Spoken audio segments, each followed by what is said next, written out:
It's just from that's just from the Assistant Commissioner Cornelius, Mr. Cornelius. So Okay. that's for you to read. It's pretty much just strongly advising you guys to not come into the city tomorrow in breach of the trail directions and in breach of coming into the 5k radius.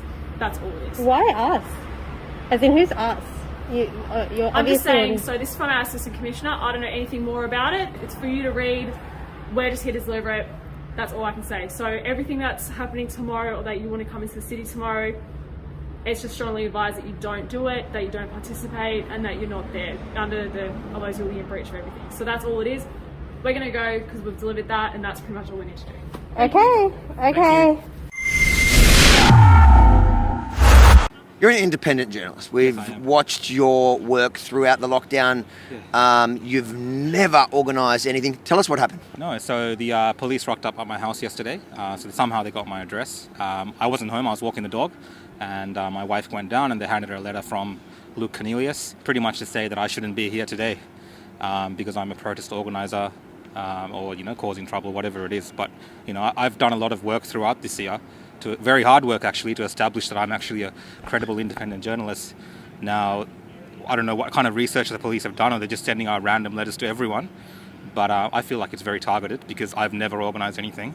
And it's very clear that they've watched my work previously as well, because some of them have commented on it previously, in person I'm saying. So they know who I am. So to actually send that letter to ensure that I don't come today to cover what's happening today is just over the top. And it's frankly something that I don't expect to see in this country. It's just shameful, really, to have the police rock up at night to stop someone who's a journalist or a part of the press, to stop them from doing their work the next day. When we first walked in the park today, they stopped me and they said, you're not an accredited journalist, as in Victoria Police hasn't deemed you a journalist, and they tried to arrest me. There was a whole interaction. They called legal, and then they realised they lost the argument and they wouldn't apologise. The point is that Victoria Police are certainly picking a side, saying, if you are critical of our police overreach, our behaviour, our police brutality throughout the previous lockdowns, and you're coming here to expose what we plan to do today, we're going to shut you down. Yeah, I mean, that's pretty much what's happening. There's no other way to explain why they would come and why they would ask for details like that, And there is no such thing as accreditation from the Victoria Police for me or you to come to a public space and to cover something that's happening in our community. As independent journalists, as people who are working within the community and doing the work that we do, that people watch and people listen to us, and they're expecting us to do this kind of work as well, we have every right to be here to capture what they're doing in public. Now, if they're not doing anything wrong, there's nothing for the police to worry about. So they should not actually care at all that the media is there. They should be happy that we're here to catch these interactions, because they're abiding by the laws and they're treating citizens of these states according to the law. But obviously, if they're trying to stop the press from coming, if they're trying to stop you from coming to cover what they're doing, they know that there's a problem, and they know that the community is working up to those issues as well, and they don't want that to be seen. I wasn't intimidated, but they came to my family home, and I have immigrant parents, and they found out about it, and they're telling me in the morning, like, oh, don't go, you know how the police is. My dad's telling me, oh, I used to be involved in political activities back home, and it wasn't worth it because the police would treat you in a certain way. And I'm telling my dad, I'm in Australia, like, it's okay, I'm safe. As a journalist in this country, I should be allowed to step out and do this work without my parents worrying about me. It's ridiculous that it's come to this level. So yeah, I think it's just really shameful, and it's really did upset me. Not at a personal level, upset me, but as a whole society, I think it should upset all of us as well.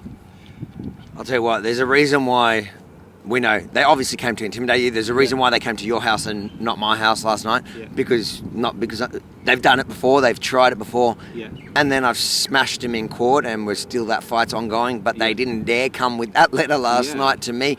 But I think you did the right thing, because by not backing down and by doubling down and standing up for your rights as an independent journalist to cover this, even though you're not spreading the narrative they want you to spread, I think you're going to win. Yeah, look, for me, I think it's very important that I did come and that I didn't back down, because that's the whole reason I'm doing this. So if I just stayed home because they came over and sent a letter, I should just stop doing this kind of work. So it's very important that you shouldn't back down. If you are, just, and if you are being rightful in what you're doing, you should go ahead and do those things. Before I came in the morning, I spoke to my lawyer. I did all those things, and I came prepared, because I'm not going to back down and be intimidated by the government or Victoria Police when I need to cover what's happening in my city. Because as I'm a citizen of this city, I contribute to this town. I'm a business owner as well, and I have every right to do what I'm doing. Good on you, mate. And if you ever need help, Rebel News will always back independent journalists that tell the other side of the story like yourself. Thank you, Rukshan. Thanks for everything you've done for the last year and a half. And thank you for not backing down.